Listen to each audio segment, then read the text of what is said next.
What's up? What's up? It's Ari. And I'm Adrian. And in this video, we're going to be talking about the 7 things you must do on the Carnival Jubilee.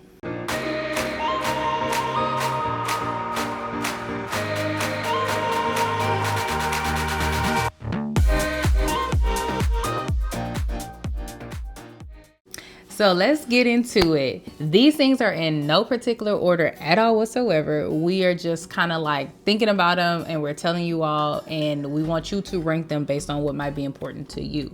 So the first thing that is up is to try Emeril's Bistro, or at least any specialty dining. That is a must. Which one? Specialty dining or Emeril's Bistro specifically? Emeril's Bistro specifically. Yes. If you have not watched our other videos, whether it be our actual vlog, our honest review, or the cost breakdown, we talk a lot about this place, and I'm telling you, it is a hit. Now, obviously, it could be a hit or miss depending on who's cooking, who's serving, who's doing different things. And on you, your taste buds. Oh yeah, that too. So try it with an open mind, but we enjoyed it. We would definitely go back and get it. But if you don't try Emeril's Bistro, maybe, southern seafood, all that stuff is not your thing, try some sort of specialty dining, right? Make your experience a little bit more unique and try something that is not included in your base fare, so that way you can at least have a variety. The reason why I'm really going to recommend Emeril's Bistro is because the price is great. I thought you were going to talk about these beignets again.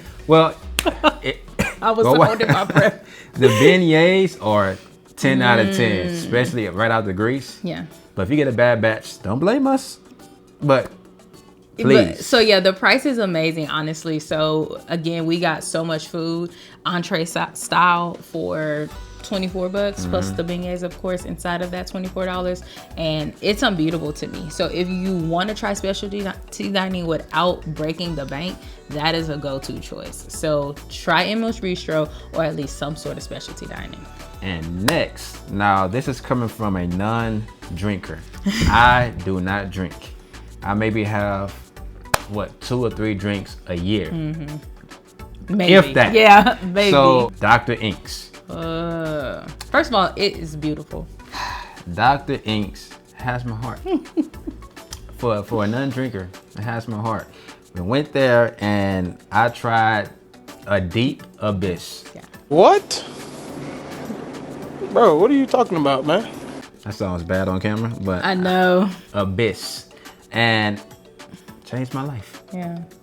Oh And my. I had the Vanish Beneath, where they poured the mixture, cocktail mixture. Okay. They poured the cocktail mixture over candy. What is cotton candy? Yeah. So it's a nice, cool experience. The bar aesthetics are so nice. Like there's actual like octopus outlines, and it's just really pretty, really aesthetically pleasing. So I agree. I probably can't say this since I'm not a drinker, but I'm going to go ahead and say it. I think Dr. Inks is the best bar on Carnival Jubilee. And that is very subjective. And let me tell you why. Not because I think so, but because there are people who like drink, for a living, and they're looking to just get messed up. They're not looking for pretty drinks. They're not looking for fruity drinks. They're looking for the drinks that hit the hardest. And I always hear that Long Island iced teas will get it done. I never had one of those in my life. Me either. So the next time we go on any ship, we got to get one. Okay, bet. So y'all hold us to it. Anyway, I agree though with you to go to Dr. Inks. That's definitely a must do on the Carnival Jubilee for sure. All right, So what's next? the next one will be to give street eats a try. So in one of our other videos, we talked about street eats, not a whole lot, but we did briefly touch on what street eats is. So street eats is like a row of eateries, pretty much.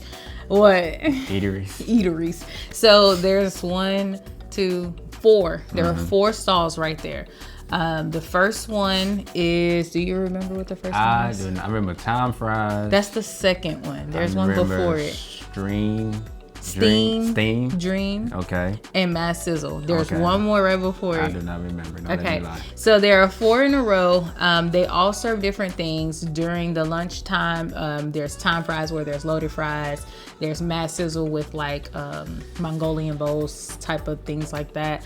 And then there are some other ones that's not coming to mind. Steam Dream, that's like dumplings and all that other stuff. But in the morning, it switches to something else. So in the morning, Time Fries isn't selling fries, they're selling bagel sandwiches. So they turn into kind of like a bagel shop. And then the one next to it turns into donut shop or bakery or whatever. They have donuts, beignets, churros, all those good things. And then they just keep flip-flopping, depending on the day. So definitely check the app and check the paper itineraries they give you every day, because those items are, to me, like, you can't miss them. If you go on Carnival Jubilee and never try that section, you are missing out, because it's included in your base fare, except the donut shop. The donut shop is not, but the bagel shop, what sandwiches are, the time fries, the Mongolian bowl, all that stuff is included. So if you manage to get through that whole cruise without trying that, shame on you. I just thought of a hack. What's that? Instead of getting the fries from Guy's Burger, time mix fries. it up with time fries. Why were you thinking of that? No, I didn't. You think of that. I just didn't want it. Oh, see how she be gatekeeping? Because sometimes time fries have like a loaded fry combination that we don't really care for. Like you had tried. But you don't have to get it though. You can know. get the plain fries. So now you know. Okay. So yeah, that's another one, is to try street eats. Make sure you at least try it once. All right. The next one, which we told ourselves we was gonna do more, but we still kind of didn't. The Serenity Deck on Carnival Jubilee is gorgeous. Yeah. And I don't like the water. She loves the water. And I have to say that the pool area was very well laid out. Yeah. A lot of couches, a lot of lounge chairs. They had beds back there. Have a salad bar back there, which we did not get to try because every time we went, it was closed. Yeah. So we never even saw it. But we saw people with bowls when we were not back there. So yeah. And it's huge. It is huge. Trust me, you're gonna have a spot to sit late, whatever. That's a must on Carnival Jubilee. I know every ship has a Serenity Deck, where every Carnival ship has a Serenity Deck, but try it. Become a regular too, because once you get used to it, you're hooked. Like, you're gonna find yourself getting your food, your lunch or something, and going straight over there to just chill out and sit down. And surprisingly, and this could be a good or a bad thing, but surprisingly, you can't hear the deck music way back there. It's a good thing when you're looking for peace and relaxation, but not a good thing if you are looking for a secluded, fun area, right? If you're still looking for the party but secluded, you're not gonna get that. But I think it's still good. We even took a nap on the Serenity Deck after one of our ports because, it was peaceful, honestly. Something about adults on vacation in a adult area, they know how to behave. So we will definitely revisit that section and kind of live there, honestly, when we get back. But the next thing is to go to the shows that are in the center stage. Big facts. Why? Because they are beautiful. First of all, center stage is beautiful, whether you sit on the 6th floor, the 7th floor, or stand on the 8th floor. The 8th floor does not have that many seating options available, but there are balconies where you can stand and look over. The 7th floor is kind of like that balcony seating area. They have kind of like theater style in front of glass. And then the 6th floor is that ground floor where you get the close up. The shows are amazing. There is a big acrobatic ball in the air with a person in it doing, whatever they're doing. And I know other cruise lines have water shows, which are really cool, but I think this comes close, right? Since Carnival doesn't have the water shows, this comes really close to that. And I highly recommend you do it. And at the very, very, very, very least, attend the shows that the cruise director is hosting.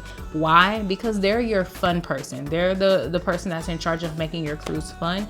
And I highly recommend that you make time to attend their events, because they're going to bring that party. They're going to liven it up. They're going to give you a good show. Facts. So yeah. The next one is food again. And Chibang. Food again. Chibang is, what you call it, a specialty dining? It turns into one. Okay, but the key is, though, the first time you visit, free. So please try it. But the next time you go, it'll be $8. About $8, yeah. $8 so try which it. Isn't bad. It is a Mexican/Chinese restaurant, and I'm not big on Chinese food. Or Mexican. All right. But it was pretty decent. I got orange chicken. And was it orange chicken? Oh my god! Or was it sweet and sour chicken? It was sweet chicken, whatever it was. I got noodles as well. Fried noodles. You got Diablo shrimp, which is the more Mexican side with the fondue dip. It was good. I mean, it's cruise food. Let's say that first. It's not gonna be like your corner Chinese spot back at home. It's cruise food. And we have adapted that. I think it was okay for cruise food. We would go back. That is a must do because the first time it's free. So if you don't like it, you don't have to go back. Exactly. So live it up. Yeah. So that's why it's a must do because it's included. A lot. You imagine how many people go and don't try it, even though it's included. Yeah. Because it looked like it costs, just like Emeril's Bistro. Like it looks expensive. But it says on there. Well, we know nowadays a lot of people don't read, so it is what it is. So if you one of those people that don't read, this is your sign to go try Chibang on Carnival Jubilee. Yes, and tell your friends. So now that brings us to our absolute last thing. After all these tips, all these different things to do, especially if you've been watching all the other videos that we've put out, you are like caught up and dedicated. The last tip that we have for you that you must do on the Carnival Jubilee is to walk around the ship at night, and please, not like 9 p.m. at night. I mean in the wee hours, like almost close to midnight, 1 a.m. You probably are like, wow, why are you saying walk on this ship at night? Well, the reason being is because it is less chaotic and you can actually see the ship for what it is and admire its entire beauty.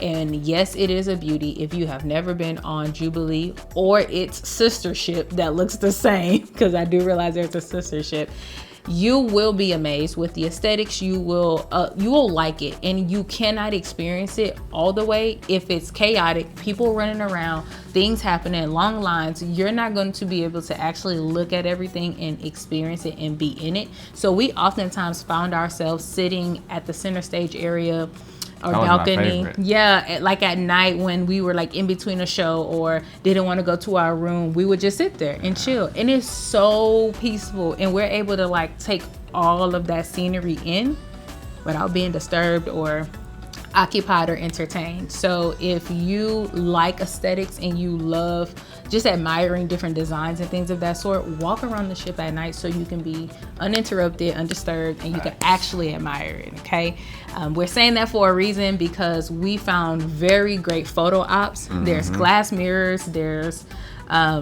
mirror glass stairs. There's like so much to admire, and you'll miss it if you get caught in a routine and you're not like actually being mindful of looking at what the ship offers. So, yeah, that's it, right? Any other tips for them? Not right now, but I'm pretty sure we're missing a lot. But these 7, yeah, for sure, must do. Like, must do. If you don't do it, you waste your money.